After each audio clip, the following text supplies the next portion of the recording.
Aprendo en Casa. Imaynallataq kachkankichik warmi qhari masiykuna allin hamusqakachik huk semanatawan kay programa ikichik Aprendo en Casa nisqan. ¿Cómo están, chicas y chicos de la promo 2020? Yo soy Junior y hoy comenzamos una nueva semana de Aprendo en Casa. Bueno, está bien, chicas y chicos. Creo que no voy a poder seguir sin explicar lo que seguro todas y todos están preguntando. Stephanie no nos va a poder acompañar en el programa del día de hoy ni por algunos días más. Pero tranquilos, que más pronto de lo que ustedes creen, volverá. Además, no voy a estar solo, sino que por estos días me acompañará una muy buena amiga. Ella es Miluska. ¡Wow! ¿Qué tal recibimiento? Gracias. Y hola a todas las chicas y a todos los chicos de la promo 2020. Yo soy Miluska Eskenazi y como ya les dijo Junior, yo los acompañaré por unos días en lo que vuelve nuestra querida Stephanie. ¿Ya ves? ¿Que no fue tan difícil? Es verdad, no fue tan difícil, Miluska, pero debo admitir que estaba un poco nervioso, bastante diría yo al inicio. Nunca había presentado el programa solo y a veces da un poco de miedo enfrentarse a cosas nuevas. Y, perdón, creo que ya me fui del tema. No, para nada. A veces necesitamos hablar de nuestras emociones y sentimientos. Y no eres el único, ¿eh? Yo también estaba bien nerviosa antes de comenzar. Aunque frente a cámaras no parece, ¿ah? Pero tienes toda la razón. No tiene nada de malo hablar de nuestras emociones, de cómo nos sentimos, especialmente ahora que estamos pasando una situación tan difícil en el país. Y bueno, en todo el mundo. Ustedes, chicas y chicos, tampoco tengan vergüenza de expresar lo que realmente sienten. Así es. Mira, justo un amigo nos ha enviado una carta contándonos cómo se siente con todo lo que está pasando. Pero antes, vamos a invitar a nuestra profesora para que se conecte con nosotros. Hola, profesora. Buenos días, profesora. Hola, Miluska Junior. Un saludo a todas nuestras amigas y amigos que nos ven por televisión y redes sociales. Hola, profesora. Quería contarle que hoy nos sentimos desanimados con todo lo que está pasando. Además, nos ha llegado una carta desde Cangallo, Ayacucho. Dice así: me llamo Joaquín, tengo 15 años y estoy en quinto de secundaria. La verdad es que no me he sentido muy bien. Desde que empezó este periodo de aislamiento, sin colegio, sin estar con mis amigos, sin salir a jugar o hacer hora, siento que mis emociones han estado muy confusas. He estado contento con mi familia y todo, pero por momentos ya las situaciones son difíciles y el temor a contagiarnos es grande. He pasado muy rápido de alegría a enojo, de miedo a valentía, de soledad a compañía, de tristeza a felicidad. He sentido que mis emociones han estado muy presentes en todo momento y la verdad es que ha sido difícil. La situación tampoco ayudó. Mi tío cercano falleció por la enfermedad y todos hemos estado muy tristes. Ante toda esta situación, creo que he aprendido un poquito cómo manejar algunas de estas situaciones. Por ejemplo, he aprendido que cuando me siento solo, me gusta mucho acercarme a mi familia, a conversar de cualquier cosa. También he visto que cuando estoy enojado, me ayuda muchísimo a hacer ejercicio para desfogarme. Incluso me da buenos resultados. Cuando estoy alegre, me gusta bailar también. Y bueno, si estoy triste, aguantarme las lágrimas no es bueno. Así que es mejor llorar porque te permite soltar lo que sientes. En fin, he visto que hay cosas que se pueden hacer para saber manejar las emociones. Me gustaría poder compartirlas con más chicas y chicos de mi edad que puedan estar viviendo toda esta situación. Y así no lo hagamos solos. Qué interesante y aleccionadora la historia de Joaquín, que es de Cangallo. Qué lindo. De hecho, también me estuve sintiendo como él y sus recomendaciones me parecen muy buenas. Joaquín tiene una interesante propuesta. Quiere compartir las emociones que ha tenido y cómo aprendió a regularlas. ¿Cómo podría hacerlo de la mejor manera? Creo que hay muchas formas de hacerlo, ¿no? ¿Qué podríamos hacer al respecto? Chicas y chicos, aquí va una pregunta acerca de la cual vamos a reflexionar. ¿Qué prácticas o acciones cotidianas les ayudan a regular sus emociones y cuáles no les ayudan a sobrellevar situaciones como el aislamiento? Para dar respuesta a esa pregunta, les propongo elaborar una infografía donde identifiquen aquellas emociones que los caracterizan y señalen acciones para regularlas en esta etapa. Ello es importante porque les permite sentirse bien y ayuda a mejorar las relaciones y trato a los demás. Gracias a ello se puede construir relaciones saludables que con el autoanálisis y autoconocimiento pueden potenciar su bienestar y equilibrio emocional. Entonces, manos a la obra. Haremos una infografía donde escribamos nuestras emociones. Y podamos expresar cómo las estamos manejando. Empecemos conociendo lo que es una infografía y sus particularidades, para luego planificarla y elaborarla. Vamos a prepararnos. Amigas y amigos en casa, traigan sus materiales de apuntes. Y eso sí, lávense muy bien las manos y limpien los implementos que vayan a usar. Entonces, profesora, ¿qué era una infografía? Podemos deducirlo a partir de su propio nombre, que nos remite a las palabras información y gráfico. Una infografía es una representación visual o gráfica de distintos tipos de información. Veamos algunos ejemplos para identificar puntos en común. Veamos, esta infografía tiene un título en el que sobresale la frase "El agua, segura en situaciones de emergencia". Tiene un color azul muy fuerte y muestra muchos detalles sobre el tema del cuidado del agua. Muy interesante. Siguiente. Pasos claves para mantener alimentos seguros. Esta infografía tiene muchos dibujos sobre cómo alimentarse bien y cómo consumir los alimentos. ¿Y qué tal esta? Manejo de residuos sólidos en situaciones de emergencia. ¡Qué genial! ¡Qué buena idea! Diferentes cosas que podemos hacer para manejar los residuos sólidos. En esta infografía vemos algunos consejos para evitar que los animales se contagien de una enfermedad llamada leptospirosis. Es interesante porque combina muchos dibujos y símbolos, con el uso de texto y creatividad. Tiene una estructura muy amigable. Efectivamente, pero todo depende de cómo quieras mostrar un gráfico o algo. Veamos esta infografía sobre el zancudo. En la esquina superior izquierda hay un título. Además, tiene un subtítulo, transmisor de enfermedades. ¿Qué diferencia vemos en ambos? Por un lado, el título general es sobre el zancudo. En el caso del subtítulo, nos ayuda a entender que no se informará todo sobre este animal, sino en concreto sobre cómo transmite enfermedades. Es correcto. ¿Qué más podemos ver? Hay texto distribuido por toda la infografía, ¿verdad? Pero también hay dibujos. ¿Nos damos cuenta de la diferencia? ¿A qué se referirá cada parte? Creo que el dibujo ayuda a explicar mejor lo que vemos y el texto nos permite complementar la información. Como vimos, en una infografía no siempre todo es dibujo. Se utiliza texto escrito, símbolos, ideas sueltas, etc. ¿A qué corresponde esto? Pues al cuerpo de la infografía. Profesora, también vemos abajo algunas indicaciones. Por ejemplo, dice Ministerio de Salud y algunas páginas web. Esto es la fuente, ¿verdad, profesora? Sí, en este caso, la fuente es el Ministerio de Salud por ser el origen de la información. Los créditos también mencionan al ministerio como autor del material. Estas son las partes que encontramos en una infografía. Recordemos que son una representación gráfica de la información que se quiere transmitir, variada en su forma. Una infografía nos sirve para plantear muchas ideas, pero para poder hacerla necesitamos información. ¿Y de dónde podemos sacar la información necesaria? ¿Cómo podemos nutrir nuestra infografía? ¿Qué necesitamos para que tenga mucha más información? Bueno, todo depende del objetivo. Joaquín en su carta dijo que buscaba una manera de expresar lo que había sentido y sus experiencias para manejar sus emociones. Entonces, si también tenemos ese propósito, ¿la fuente seríamos nosotros mismos? Sí, pero igual debemos buscar más información para fortalecer nuestras ideas. Cuando hicieron los ensayos sobre la adolescencia, buscaron información para mejorar los argumentos sobre cómo se veía a los adolescentes y por qué era importante que la gente no pensara siempre lo mismo acerca de ellos. Les traigo un texto que nos puede servir. ¿Lo vemos? El texto es del libro Desarrollo Personal y Ciudadanía en la página 34. Se llama ¿Qué son las emociones?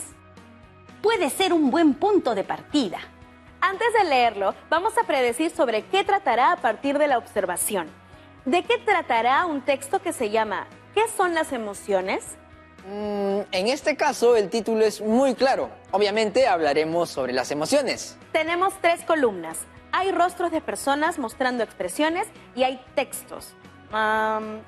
Seguramente nos hablará sobre distintos tipos de emociones y sobre lo que puede generar en nosotros mismos. Vemos que las 3 columnas tienen subtítulos: emoción, expresión y la pregunta ¿para qué existe? Creo que este texto nos ayudará a distinguir y entender qué origina las emociones y la utilidad que éstas tienen. Hablando de emociones, veo que han puesto 6 de ellas. Han dado un buen paso sin necesidad de leer el texto y observándolo pudieron predecir sobre qué hablará. ¿Por qué será importante predecir sobre qué tratará un texto? Porque ello nos ayudará a comprender la lectura con mayor claridad. Ahora analizaremos al detalle el texto en busca de información valiosa. Leamos juntos el primer párrafo. Charles Darwin, científico inglés, quedó impresionado cuando se dio cuenta de que las expresiones corporales de las personas que experimentan algunas emociones son las mismas en todo el mundo, independientemente de sus orígenes étnicos o de su cultura. También notó que estas mismas expresiones están presentes en personas que han nacido ciegas y que, por lo tanto, no podrían haber aprendido los movimientos musculares viéndolos en otras personas, y que además se presentan en niñas y niños pequeños que tampoco han tenido mucho tiempo para aprender a imitarlas. Paul Ekman, psicólogo estadounidense, investigó y constató que las emociones cuyas expresiones son universales son la alegría, la ira, el desagrado, la tristeza, el miedo y la sorpresa. Vamos a intentar comprender este texto, a ver si lo entendimos bien. Según este texto, ¿es correcto decir que las personas expresamos las emociones de manera distinta dependiendo del lugar del mundo en el que nos encontremos? ¿Qué dicen en sus casas? ¿Verdadero o falso? Es falso. El texto dice que las expresiones corporales sobre las emociones son iguales en todo el mundo. Entiendo que lo corporal se refiere al cuerpo, entonces la expresión es igual en cualquier lugar. Digamos que la expresión de asco, de tristeza o de alegría es similar en cualquier lugar donde nos encontremos, ¿cierto? Tu análisis es correcto, Miluska. Ahora, Junior, tengo una pregunta más difícil. Todos en sus casas, atentas y atentos. Vamos a ejercitar nuestra comprensión lectora. ¿Cuál de las siguientes es una frase que podemos concluir del texto? A. Las niñas y niños pequeños, sin importar su género, suelen tener expresiones corporales similares en cualquier parte del mundo. B. Las personas que han nacido ciegas tienen formas de expresar sus emociones con el cuerpo de una manera distinta a las personas no ciegas. C. Charles Darwin descubrió el poder de las emociones y cómo controlarlas con el cuerpo. Ya. La C no es porque Darwin descubrió otra cosa, la forma en que las personas se expresaban. La B tampoco es. Las personas que han nacido ciegas, según el texto, se expresan corporalmente igual. Sonríen, ponen cara de asco, etc. La respuesta entonces sería la A. Exacto. Las niñas y niños pequeños, sin importar su género, tienen expresiones corporales similares en cualquier parte del mundo. Es decir, las emociones son universales, así como la forma en la que las expresamos. Buenas conclusiones acerca del contenido del párrafo. ¿Qué opinan en sus casas sobre estas ideas? ¿Podrían aplicarlas a una situación de la realidad? ¿Es verdad que a veces nos expresamos como se ha indicado? Creo que cada persona puede reaccionar con emociones distintas ante una misma situación, pero se expresan de maneras similares. Claro que puede haber diferencias en la efusividad que se demuestra. Pero lo que es universal es que cuando alguien está feliz, sonríe. Cuando alguien está asustado, se contrae y su rostro lo demuestra. El rostro expresa nuestras emociones. ¿Qué podemos identificar aquí? A la izquierda vemos rostros que representan emociones. Al centro, un párrafo que habla sobre la expresión de estas. Y a la derecha, una explicación de para qué existe dicha emoción. Empezaré con el miedo. Aparece como respuesta ante una amenaza o peligro, ante el que se genera ansiedad, incertidumbre o sensación de inseguridad.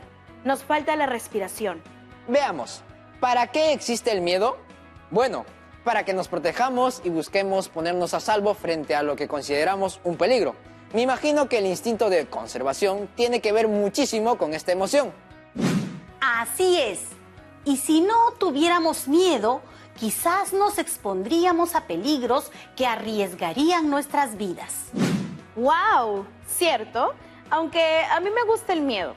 Me divierto cuando vemos películas de terror con mi familia, aunque a ellos no les gusta. Sigo leyendo. Tristeza. Se siente pena, soledad, pesimismo, dolor emocional por perder o alejarse de algo que es gratificante. Sentimos presión en el pecho. Es verdad, tristeza es lo que yo sentía al inicio. ¿Para qué existe? Su expresión fomenta el apoyo del grupo y estimula la cohesión social. No me queda muy claro esto, profesora. ¿Qué significa social? ¿Qué es cohesión? ¿Puede referirse a una sensación que permite que las personas podamos apoyarnos y ayudarnos en sociedad? Creo que sí, porque la tristeza es una sensación que necesitamos expresar.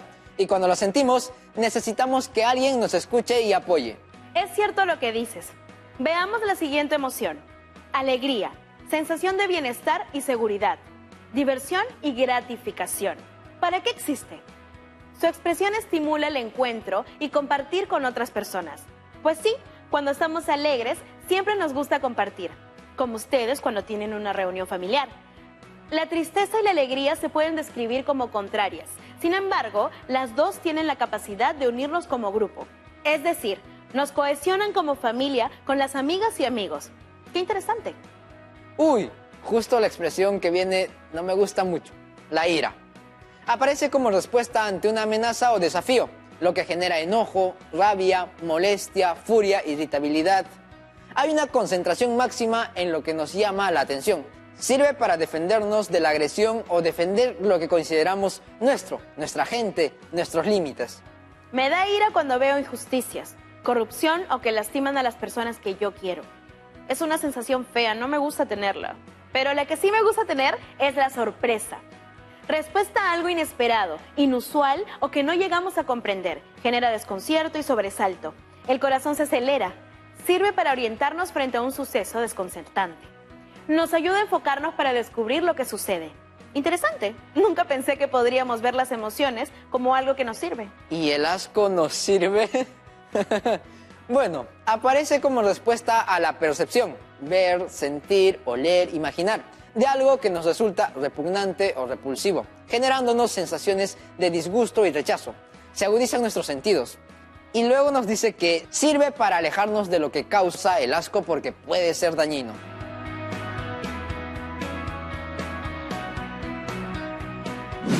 Este texto nos ayuda a darnos cuenta de que las emociones tienen una utilidad. Esto nos va a servir mucho para nuestra infografía. Yo creo que el texto ayuda a identificar las emociones, pero no estoy de acuerdo con que todas sirvan para algo. Creo que son formas de expresarnos donde algunas nos ayudan y otras más bien no ayudan mucho. ¿Realmente crees que el asco sirve? Es simplemente una sensación. Esa emoción, el asco, sí sirve.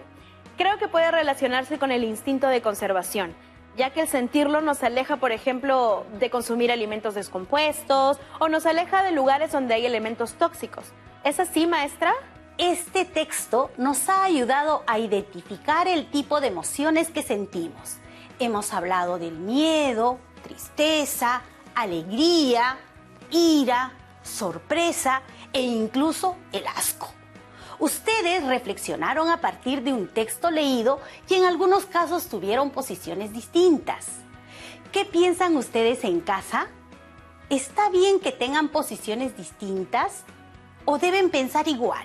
Pero profesora, ¿cuál de los dos tiene razón? Antes, quiero decirles que los textos no están hechos para ser tomados al pie de la letra. Ustedes deben usar su capacidad crítica, expresar lo que sienten y entender el texto. La información que han encontrado les será útil para su infografía si es que deciden utilizarla. Profesora, para mí sí fue útil la explicación sobre las ideas de Darwin y la forma en que expresa lo que son cada una de las emociones. Estoy seguro de que le va a servir a Joaquín, que nos debe estar viendo desde casa, y también a nuestras amigas y amigos de todo el Perú. Yo creo que todas las emociones sirven y son importantes, incluso las negativas. Lo que acaban de hacer es brindar una opinión crítica. A partir de un texto hemos generado opiniones propias. El debate que se generó es si todas las emociones son útiles o solo algunas. ¿Pero qué emociones? ¿Por qué serían útiles y por qué no? ¿En qué nos ayudan? Y sobre todo, ¿cuándo y cómo las sentimos en el contexto de aislamiento que estamos viviendo? Ahora que lo pienso, profesora Julia, creo que el miedo y el asco sí sirven. Son emociones no tan positivas, pero eso no significa que no sean útiles. Sentir miedo te da una protección, te permite alejarte. Y en la coyuntura actual, pienso que podemos sentir todas esas emociones. Ya saben que me siento triste y creo que es porque extraño reunirme con mis amigas y amigos. También me siento enojado por eso algunas veces. ¿Y tú, Miluska?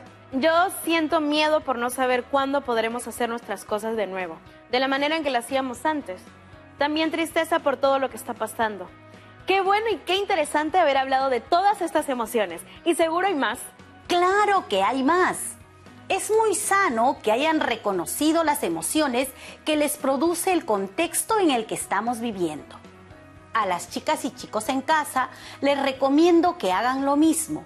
Identifiquen esas emociones que la situación actual les está generando. Muy bien, Miluska y Junior. Ahora yo les pregunto, ¿qué elemento adicional del texto leído podrían rescatar para construir una infografía? ¿Qué dicen en casa? Me gustaría averiguar un poco más sobre Charles Darwin. El texto mencionó muy poco sobre lo que él había visto y quisiera conocer un poco más. También sobre el psicólogo Paul Ekman, conocer sus teorías y entender mejor las emociones. Aparte, me sirve mucho la división que hacen de las emociones. Me permite entender cada una de ellas, cómo van apareciendo y en qué nos ayudan. Ahora, hagamos un ejercicio para identificar algunas conclusiones que podemos extraer de este texto y que nos pueden ayudar a hacer la infografía. Intentemos sacar 3 conclusiones del texto. También háganlo ustedes en casa. Luego veremos si tomamos todas o no. Una primera conclusión para mí sería: la forma en que expresamos las emociones es igual sin importar la edad y el lugar donde vivimos. Creo que es la principal conclusión o idea principal del primer párrafo. Una segunda conclusión que me gusta mucho es que cada emoción se expresa de diferentes maneras, por causas distintas. La tercera conclusión es que las emociones tienen una utilidad, ya sea protegernos, orientarnos, alejarnos o cuidarnos, entre otras. Incluso si son emociones no tan positivas. Creo que así no suena tan mal. De repente, si las pensamos como la utilidad que tienen para cada uno, es decir, el tenerlas me sirve para identificar cómo abordarlas y controlarlas, creo que por ahí iba el tema. Buen trabajo, chicos. Me gustaría saber si les ha quedado preguntas luego de leer todo este texto el día de hoy. Profesora, tengo una primera pregunta. ¿El texto que hemos leído hoy es una infografía? Bueno, en realidad es un cuadro de análisis, un cuadro comparativo que podría haberse expresado también de otra manera. Te doy un ejemplo de cómo podría haberse expresado. Es otra forma de poner la misma información. ¿Qué diferencia ves entre esta y la versión final? Bueno, profesora, claramente la forma original es mejor y más atractiva. Es más llamativa a la vista porque se usan los gráficos para hacerla más fácil de leer y comprender. El miedo aparece como respuesta ante una amenaza o peligro, ante el que se genera ansiedad. Es el mismo texto que estaba en el cuadro, pero lo han puesto de esta forma. Eso quiere decir que hay diferentes maneras de presentar la información. No siempre debe ser la misma manera. Exacto, pero también depende de algo muy importante que tiene un texto y que ustedes en casa hicieron para redactar su ensayo. Sí, profesora, depende del propósito del texto, el lenguaje que se utiliza y el destinatario. En este caso, los destinatarios eran jóvenes como nosotros. El propósito debe haber sido explicarnos algunas ideas sobre las emociones, cómo aparecen y su utilidad. Sobre el lenguaje, ha sido informal, pero sin llegar a ser coloquial. Efectivamente, el destinatario de este texto son los jóvenes. Por eso el lenguaje es informal, como dices, pero sin llegar a utilizar expresiones coloquiales. El propósito que mencionaste era el correcto, aunque un propósito más fue el generar tu propia opinión. Es cierto. ¿Y en qué se parece esto a una infografía? Siento que hay una relación entre ambos. Cuando alguien escribe un texto, primero debe decidir qué estilo utilizar. En este caso no es una infografía propiamente dicha, pero sí se utilizó elementos gráficos para expresar mejor sus ideas. En la infografía, la expresión artística está mucho más presente en todo el texto, que tiene su propia forma y no se parece a un texto típico. Correcto. En la infografía vamos a encontrar más variedad y creatividad, pero tiene que haber un propósito de fondo que necesitemos expresar por medio de una infografía. En nuestro caso, estamos partiendo de una situación significativa. ¿Recordamos cuál es? Sí, profesora. Se refiere a la situación expuesta por nuestro querido amigo Joaquín de Ayacucho y cómo ello afecta a todas y todos los adolescentes. Nos contó que sentía muchas emociones, pero logró manejar algunas de ellas y buscaba una forma de expresarlas a otras personas. Es una situación que están viviendo muchas y muchos jóvenes. Así es. Por eso la meta de la infografía es expresar de manera creativa lo que sienten cada uno de los adolescentes de nuestro país y recomendar qué prácticas o estrategias pueden hallar para encontrar equilibrio emocional. Por ello, debemos buscar información en textos para fortalecer nuestras ideas. Cuando leemos un texto, ¿es normal que haya discrepancias? ¿Tenemos que estar de acuerdo siempre con todo lo que nos expresan? Porque eso sucedió un poco ahora. Siempre debemos ser críticos. Cuando leemos hay que analizar bien el texto. Incluso no todo lo que leemos es real. A veces hay gente que se quiere aprovechar de uno. También podemos discrepar con algunas de las ideas que nos expresan. Es normal y natural. No se sientan mal por no estar de acuerdo con todo lo que leen. Generen sus propias opiniones leyendo e investigando cada vez más.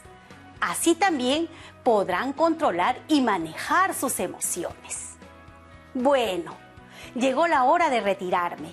Un gran abrazo a todas y todos en sus casas. Gracias, profesora. Muchas gracias, profesora. Cuídese. Nos vemos en el próximo programa. Hoy tuvimos un programa muy productivo, en el que pudimos ver diferentes tipos de infografías. Conocimos sus partes y también leímos un interesante texto sobre las emociones. Claro que sí. Al principio no me sentía muy bien, pero ahora me siento mucho más animado porque aprender con ustedes me motiva muchísimo. Creo que en mi infografía pondré eso, que aprendo en casa me pone de muy buen humor. A mí también me pone alegre. Seguro veremos más infografías en las siguientes sesiones, ¿no? Claro, pero esta semana nos dedicaremos a leer y adquirir más conocimientos para poder ayudar no solo a Joaquín, sino todas las chicas y chicos en sus casas, e incluso hasta nosotros mismos. Miluska, creo que ha sido un gran programa y qué mejor manera de cerrarlo que dándoles un reto. ¡El reto del día! Piensa en lo siguiente.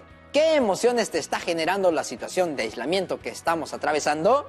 Registra tus respuestas por escrito en tu cuaderno o lo que utilices en casa para tus apuntes. Es importante que guardes las respuestas porque te van a servir para tu infografía. La verdad es que hay que darnos un tiempo para hacer un análisis de nuestras emociones. Chicas y chicos en sus casas, no dejen de cumplir el reto. Ha sido un gusto haberlos acompañado. Cuídense muchísimo todas y todos. Y como siempre, un fuertísimo abrazo a todos mis hermanos quechuahablantes. Tupananchikama, Cuyas, Jaiwao, Jipanicuna. Chao, chao. ¡Chao!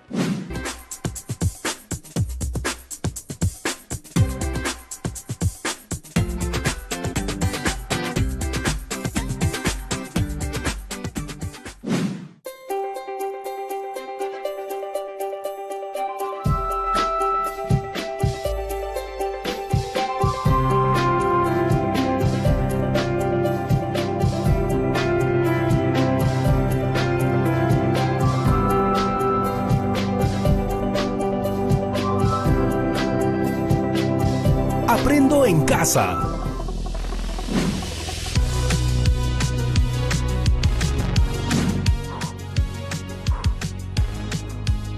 Y así empezamos el día haciendo ejercicios para una vida saludable.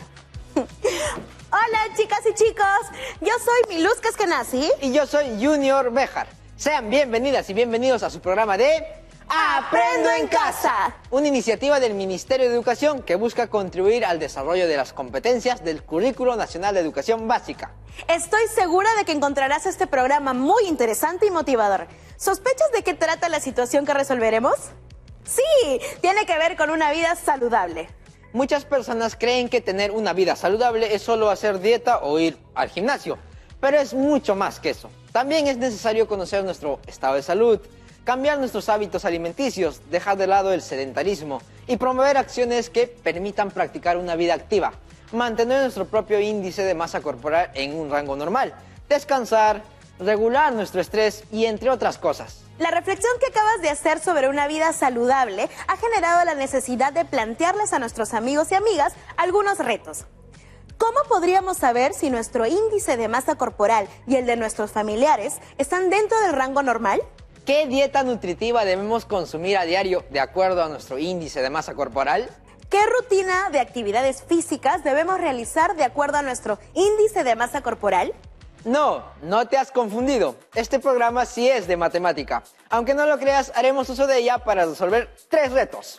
Son 4 retos. Cierto, Miluska.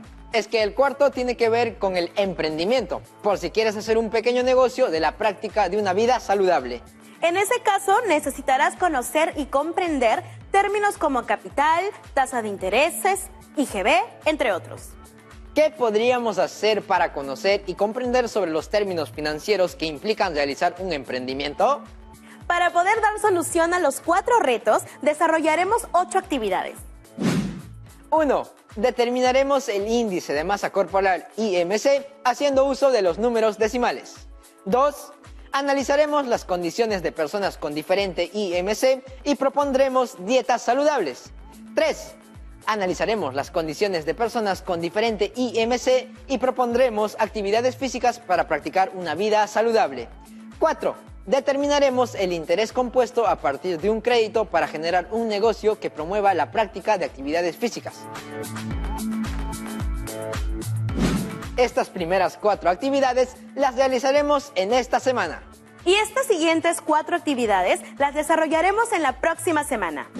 5. Determinaremos el interés compuesto a partir del ahorro en una entidad financiera con la finalidad de emprender un negocio relacionado con actividades deportivas. 6. Reconoceremos el significado del IGB y del ITF y su importancia en la vida cotidiana. 7. Reconoceremos el significado del impuesto a la renta en situaciones cotidianas. 8. Retroalimentaremos nuestro aprendizaje sobre el IMC, los números racionales, el interés compuesto y organizaremos nuestros productos en la cartilla digital. Tranquilas, chicas y chicos. Como son muchas cosas y queremos que entiendan todo muy bien, estas 8 actividades las desarrollaremos durante 2 semanas. Hoy realizaremos la primera actividad. Y para hacerlo, hemos invitado a la profesora Daisy Nina. ¡Hola, profesora! Buenos días, profesora, bienvenida. Buenos días, Miluske Junior, y buenos días, estimadas y estimados estudiantes que nos acompañan desde la seguridad de sus casas. Hoy tenemos un reto, resolver la pregunta: ¿cómo podríamos saber si nuestro índice de masa corporal y el de nuestros familiares están dentro del rango normal? Excelente reto. Para cumplirlo, determinaremos el índice de masa corporal, también conocido como IMC, y lo interpretaremos haciendo uso de las propiedades y características de los números decimales. ¿Habían escuchado hablar del índice de masa corporal antes? No, yo nunca. Creo que yo tampoco. Bueno, el IMC es una poderosísima herramienta para determinar el sobrepeso y la obesidad. Les explico, una persona con un IMC igual o superior a 30 es considerada obesa y con un IMC igual o superior a 25 es considerada con sobrepeso. Ambos son factores de riesgo para numerosas enfermedades crónicas, entre las que se incluyen la diabetes, las enfermedades cardiovasculares y el cáncer. Ya me dio curiosidad de saber mi IMC. ¿A ti también? Pues ¿qué esperamos? ¡Empecemos! El índice de masa corporal IMC es un indicador simple de la relación entre la masa corporal y la estatura. Como ya les dije, se utiliza frecuentemente para identificar el sobrepeso y la obesidad en las personas. Se calcula dividiendo la masa corporal de una persona entre el cuadrado de su estatura. La masa debe estar expresada en kilogramos y la estatura en metros. Entonces, el valor del IMC estará expresado en kilogramos por metros cuadrados. Profesora, ¿y cuál es el IMC ideal? Veamos la siguiente tabla. Acá pueden observar 6 niveles asociados a los valores del IMC. Miluska, ¿podrías decirnos cuándo se considera que una persona está en el nivel normal? Sí, claro. Cuando su IMC está entre 18,5 y 24,9. Profe, ¿así se leían los decimales? Ya no recuerdo. Profesora, estaba calculando mi IMC, pero me sale un número con 10 cifras decimales. Es natural que necesitemos recordar y aclarar algunos aspectos relacionados a los números decimales. ¿Qué les parece si hacemos un pequeño repaso? Sí, por favor. Aunque si no es tan pequeño, mejor. Comencemos por el principio. ¿Qué son los números decimales? Pues son aquellos que pueden escribirse en forma de fracciones decimales. Por ejemplo, la expresión decimal 2 décimos se representa mediante la fracción 2 décimos. La expresión decimal 4 décimos se representa mediante la fracción 2 quintos. La expresión 3 enteros 425 milésimos se representa mediante la fracción 3.425 milésimos. Tengo una duda. ¿A qué se refiere con fracción decimal? Entiendo lo que es una fracción, pero cuando dice fracción decimal me pierdo. Las fracciones decimales son aquellas que tienen un numerador entero y un denominador que es una potencia de 10, como sería 10, 100, 1000, 10.000, etc. Por ejemplo, 4 décimos y 1 milésimo son fracciones decimales, porque sus denominadores son 10 y 1000 respectivamente. Denominador que sea potencia de 10. Entendido. Pero ojo, que hay fracciones como un medio que no tienen como denominador una potencia de 10, pero se puede expresar mediante su fracción equivalente 5 décimos, por ejemplo. Claro, claro, porque si multiplico por 5 el numerador y al denominador de la fracción un medio, obtengo 5 décimos que es su equivalente. Ya entendí. Muchas gracias, Junior, por tu aporte. Sigamos. El sistema de numeración decimal tiene 2 características. La primera nos dice que es decimal porque 10 unidades de un orden forman una unidad del orden siguiente. Por ejemplo, 10 centésimos forman un décimo, 10 décimos forman una unidad y 10 unidades forman una decena. La segunda característica señala que es posicional porque el valor de cada cifra depende de su posición en el número. Por ejemplo, en el número 2 enteros 88 centésimos, el valor de la primera cifra 8 es 8 décimos y el valor de la segunda cifra 8 es 8 centésimos. Ambas cifras son el 8, pero sus valores según la posición que ocupan son diferentes. La representación decimal de las fracciones constan de 2 partes, una parte entera y una parte decimal separadas por una coma. Eso sí lo sabemos, profe. Lo imaginaba, pero igual lo tenía que decir. Ahora veamos algunos ejemplos de cómo se leen los números decimales. La primera expresión es 2 enteros 35 centésimos. ¿Se animan a leer las siguientes? Sí, la segunda sería 358 milésimos. La tercera.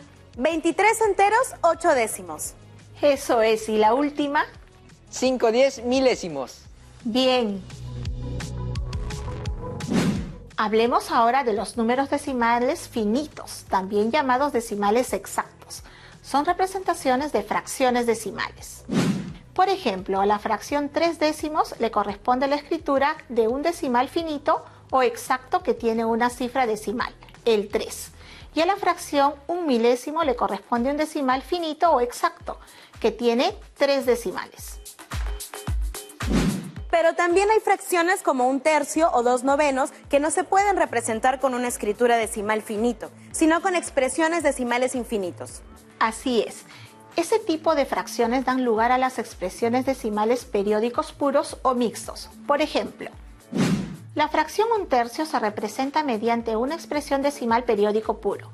La fracción 22/9 también se representa mediante una expresión decimal periódico puro. Y la fracción 25/90 se representa mediante una expresión decimal periódico mixto. ¿Y cuál es la diferencia, profesora, entre periódico puro y periódico mixto? Los números decimales periódicos son aquellos con un número infinito de cifras que se repiten periódicamente. Las cifras que se repiten componen el periodo, que puede constar de una o más cifras. Para escribirlos, colocamos un arco encima del periodo. Si el periodo comienza inmediatamente detrás de la coma decimal, el número se llama periódico puro. Y si tiene más cifras entre la coma y el periodo, se llama periódico mixto. Ah, ahora sí, ya me acordé, profesora. Profe, ¿y qué pasa con los números que se escriben con decimales y que tienen infinitas cifras sin un patrón que se repita? Ese tipo de números corresponde a los números irracionales. Por ejemplo, la raíz cuadrada de 2 puede expresarse con escritura numérica que lleva coma.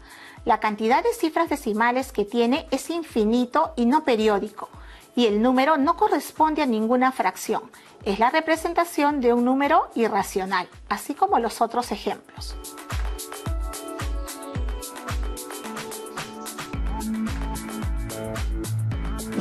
¿Eso quiere decir que no son números decimales? Así es, porque no pueden expresarse con una fracción con denominador potencia de 10. Además, tampoco puede representarse con una fracción ordinaria. Yo juraba que si el número tenía una coma era un decimal. Es un error muy común confundir el número decimal con la escritura decimal. Que un número se escriba con cifras decimales no quiere decir que sea un número decimal, como es el caso de la raíz cuadrada. Tiene escritura decimal, pero no es un número decimal. Lo bueno es que ya quedó aclarado. ¿Recuerdan cómo determinar si un número decimal es mayor, menor o igual que otro? Profesora, eso es fácil. Se compara de izquierda a derecha cada una de las cifras que los componen. Aquel número que tenga la mayor cifra en el mismo valor posicional será el mayor. Exacto. Les voy a dar algunos ejemplos. En el primer ejemplo, 48 centésimos es mayor que 31 centésimos. En el segundo ejemplo, las cifras que se ubican en las unidades, décimos y centésimos son iguales para ambos números. Al comparar las cifras de los milésimos, se determina que el número 5 enteros 345 milésimos es el mayor. En el tercer ejemplo, el número 2 enteros 481 milésimos es mayor que 2 enteros 48 centésimos. Y en el último ejemplo, los dos números tienen el mismo valor. Creo que con esto hemos terminado el repaso de los números decimales. No, profesora, aún no me ha dicho cómo disminuir la cantidad de cifras decimales de mi IMC. Tienes razón, qué bueno que me has hecho acordar. Para aproximar un número decimal se puede utilizar la técnica del redondeo. Consiste en identificar la cifra a redondear y la cifra posterior a ella que está a su derecha. Si la cifra posterior es mayor o igual a 5, se aumenta a 1 la cifra a redondear. Si la cifra posterior es menor que 5, la cifra a redondear mantiene su valor. Veamos dos ejemplos para poder entenderlo. Déjeme intentarlo. A ver, acá debo redondear al décimo el número 84 enteros 5.732 10 milésimos. Identifico la cifra a redondear, en este caso es el 5, y la cifra posterior a ella, el 7. Como la cifra posterior es mayor que 5, entonces la cifra a redondear se incrementa en 1, ahora sería 6. Por lo tanto, el número redondeado es 84 enteros 6 décimos. Ahora es mi turno. Primero identifico la cifra a redondear, el 6, porque es el que ocupa el lugar de los centésimos. Y luego identifico la cifra posterior a ella, el 4. Como el 4 es menor que 5, entonces la cifra a redondear mantiene su valor. Sigue siendo 6. Por lo tanto, el número decimal redondeado es 2 enteros 86 centésimos. Veo que les quedó claro cómo realizar la aproximación de los decimales. ¿Aproximación de los decimales? Así se le llama a la acción de disminuir la cantidad de cifras decimales, lo que da lugar a un valor menos exacto, pero que facilita el operar matemáticamente. Bien, mi IMC es normal. ¡Felicitaciones! ¿Nos puedes contar cómo hiciste el cálculo? Sí, claro, profesora. Yo peso 64 kilogramos y mido 1,70 m. Reemplazo los datos en la fórmula del IMC. Luego divido mi peso entre el cuadrado de mi talla. Obtengo este número con varias cifras decimales. Lo redondeo al décimo y me sale como resultado que mi IMC es 22 enteros un décimo. Esto significa que mi peso se encuentra en el nivel normal. Muy bien. ¿Qué les parece si practicamos un poco más? Para eso voy a necesitar algunas voluntarias y voluntarios. Están llegando varios mensajes. Recuerden que necesitamos el valor de su masa corporal, que cotidianamente conocemos como peso, además de la estatura. Elegiré algunos y los organizaré en una tabla para que nos sirva como ejemplo. Listo, ya tengo la tabla. Tenemos los datos de Ernesto, Ethel y Javier. Miluska, tú calcularás el IMC de Ernesto y tú, Junior, el de Ethel. Yo me encargo del IMC de Javier. Ustedes que están en su casa también intenten calcular el IMC de los tres. Empecemos.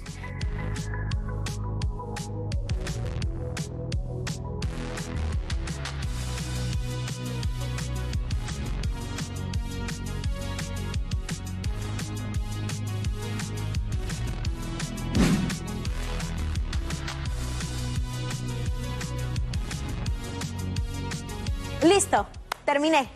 ¡Qué rápida! Por favor, compártenos tu solución. A ver, según los datos de Ernesto, su masa corporal es 48 kilogramos y su estatura 1,60 m. Reemplazo los datos en la fórmula del IMC. Luego divido la masa corporal de Ernesto entre el cuadrado de su estatura y obtengo 18 enteros 75 centésimos. Este decimal lo aproximo o redondeo el décimo y tengo como resultado final 18 enteros 8 décimos. Comparo el IMC de Ernesto con los valores establecidos para cada nivel y veo que se ubica en el nivel normal, porque 18 enteros 8 décimos es mayor que 18 enteros 5 décimos y menor que 24 enteros 9 décimos. ¡Buena, Ernesto! Muy bien, Miluska, ahora es mi turno. Ethel tiene una masa corporal de 74 kilogramos y mide 1,68 m. Reemplacé los datos en la fórmula del IMC. Luego dividí su masa entre el cuadrado de su estatura. Me salió este número con un montón de cifras decimales. Al redondearlo, me sale que su IMC es 26 enteros 2 décimos. Al revisar la tabla, veo que Ethel se ubica en el nivel sobrepeso, porque 26 enteros 2 décimos es mayor que 25, pero menor que 29 enteros 9 décimos. Finalmente sabremos cómo está el estado de salud de Javier. Reemplazo sus datos en la fórmula del IMC, después divido el valor de la masa corporal de Javier entre el cuadrado de su estatura, obteniendo 31 enteros e ilimitada cantidad de decimales. Este número decimal lo redondeo al décimo y obtengo como resultado 31 enteros 8 décimos. Lo que indica que su peso se encuentra en el nivel obesidad de clase 1.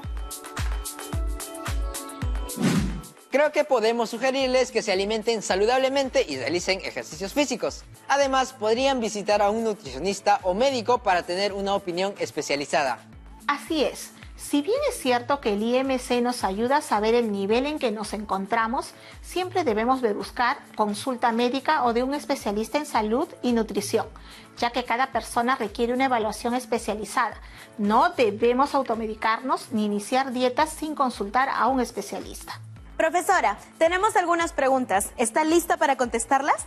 Por supuesto.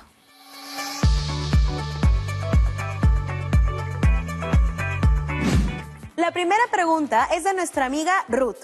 Ella es de la provincia de Huancazancos, de la región Ayacucho. Ella pregunta: ¿Es correcto escribir la expresión decimal 5 décimos igual a 500 milésimos? ¿Por qué? Interesante pregunta. En general, los números pueden representarse de distintas maneras sin que su valor cambie. Por ejemplo, el número 8 puede representarse como 16 medios, 10 menos 2, 2 más 6, 80 décimos, entre otras opciones. Esto también es válido para los números decimales. Así, un mismo número decimal puede representarse de distintas maneras. Por ejemplo, la fracción decimal 5 décimos se puede representar con otras fracciones decimales como 50 centésimos, 500 milésimos, etc. Y la expresión decimal 5 décimos también se puede representar con otras expresiones decimales como 50 centésimos, 500 milésimos y más. Su valor numérico se mantiene. Entonces, a manera de conclusión diremos que en un número decimal, después de la última cifra significativa a la derecha de la coma decimal, pueden agregarse ceros sin que el decimal cambie de valor. Esta propiedad ayuda mucho al sumar o restar decimales, ya que pueden completarse con ceros la parte decimal, alinear la coma y resolver la operación. Sí, es de gran utilidad. Adrián Mayuri, desde el Callao, nos ha enviado un video con su pregunta. Buenas tardes, profesora. Hola, Miluska Junior. Yo quisiera saber si leer los decimales como Miluska lo hizo al inicio del programa es correcto también. Ella dijo 18,5 y 24,9. Gracias. Qué bueno que lo preguntas, porque yo también tengo esa duda. El expresar 18,5 o 18 enteros 5 décimos, ambas son válidas. Sin embargo, su pertinencia y adecuación dependerá de la situación donde se esté usando el número decimal.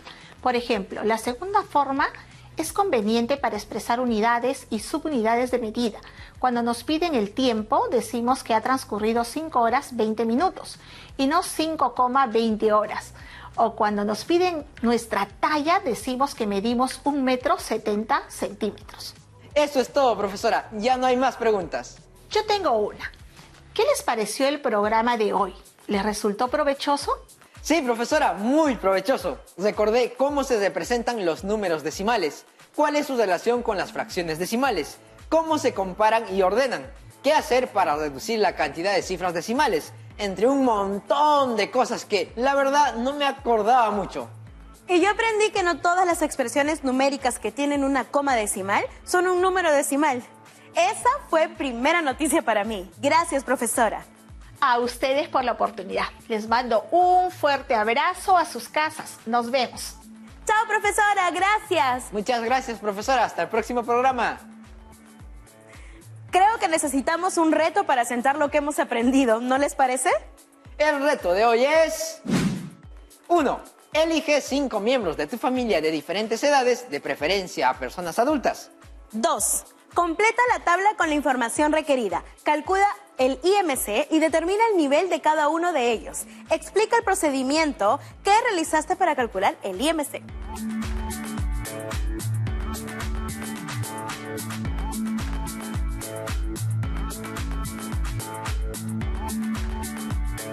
Recuerda que la solución al reto deberás guardarla en tu portafolio para que en cualquier momento puedas mirar cómo va tu aprendizaje, qué lograste aprender y en qué tienes que mejorar. Además, podrás compartirlo con tu profesora o profesor para que te dé retroalimentación. Ya sabes, promueve en tu hogar la práctica de vida saludable. Hoy en día no hay excusas para no hacerlo. Existe amplia información sobre cómo alimentarnos sanamente. Además, podemos encontrar diferentes espacios libres donde podemos practicar actividades físicas. Y si nos enseñas algunos ejercicios para empezar, digo. Ya pues, pero una chiqui nomás. Ya. A ver, vamos. 1. Muy bien. 2. Eso, vamos, Junior. 3. Vamos, una más. No, ¿en serio? Casi se me estira. Tengo que calentar primero, pero bueno. ¿Qué pasa? Dale. Ay, Junior, eres demasiado divertido, por eso siempre te queremos mucho. Bueno, nos vemos en el próximo programa. Tupanan chikama kuyas jaiwa hipanikuna. Chao, chao. Chao. Uf, me cansé. Sí.